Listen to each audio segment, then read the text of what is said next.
മഴക്കാലമാണല്ലേ. അതോടൊപ്പം തന്നെ ഇതാ സ്കൂളുകളും തുറക്കാറായി. നമ്മുടെ കുട്ടികൾക്ക് സ്കൂളുകളിലേക്ക് വിടുന്നതിന് മുന്നേ തന്നെ കുറച്ച് കാര്യങ്ങൾ പറഞ്ഞും ചെയ്തും കൊടുക്കേണ്ടതായിട്ടുണ്ട്.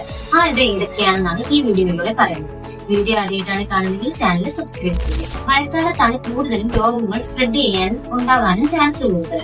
അതുകൊണ്ട് തന്നെ കുട്ടികൾ സ്കൂളിലേക്ക് പോകുമ്പോൾ അവർക്ക് കുറച്ച് കാര്യങ്ങൾ പറഞ്ഞു കൊടുത്താൽ തന്നെ ഈ രോഗങ്ങളിൽ നിന്ന് നമുക്ക് പ്രതിരോധിക്കാൻ പറ്റും.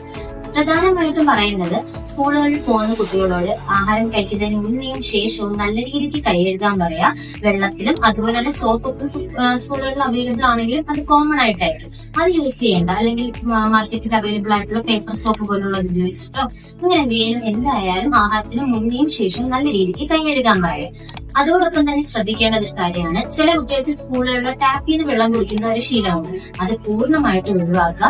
ഒരിക്കലും എന്ത് ചെയ്യരുത്, സ്കൂളുകളിലെ ടാപ്പിൽ നിന്ന് വെള്ളം കുടിക്കരുതെന്ന് തന്നെ നിർദ്ദേശിക്കുക. ഈ മഴക്കാല രോഗങ്ങൾ കൂടുതലും ഉണ്ടാവുന്ന ഈ ജലത്തിൽ നിന്ന് വായുവിൽ നിന്നൊക്കെയാണ്. അതുകൊണ്ട് തന്നെ ഈ ടാപ്പിൽ നിന്ന് വെള്ളം കുടിക്കുന്ന ശീലമുള്ള കുട്ടികളുണ്ടെങ്കിൽ അവരോട് നമ്മൾ നിർബന്ധമായിട്ടും പറഞ്ഞു കൊടുക്കേണ്ടതാണ്, അങ്ങനെ എന്ത് ചെയ്യരുത്. ഒരുപാട് രോഗങ്ങളാണ് അങ്ങനെ എന്ത് ചെയ്യുക നമ്മുടെ ഉള്ളിലേക്ക് കയറുന്നത്. പിന്നെ സ്കൂൾ ഗ്രൗണ്ടിൽ ചെറിയ ചെറിയ വെള്ളക്കെട്ടുകളൊക്കെ ഉണ്ടായിരിക്കാം.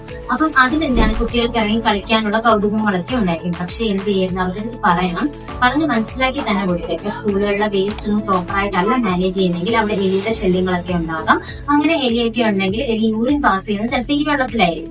ഈ വെള്ളത്തിൽ കുട്ടികൾ ഇറങ്ങി കളിക്കുമ്പോൾ കുട്ടികളുടെ കാലിൽ ചെറിയ മുറിവുകളോ എന്തെങ്കിലും ഉണ്ടെങ്കിൽ വൈറസ് എന്ത് ചെയ്യാം, ഉള്ളിലേക്ക് കയറി എലിപ്പനി പോലുള്ള അസുഖങ്ങൾ ഉണ്ടാകാനുള്ള ചാൻസ് കൂടുതലാണ്.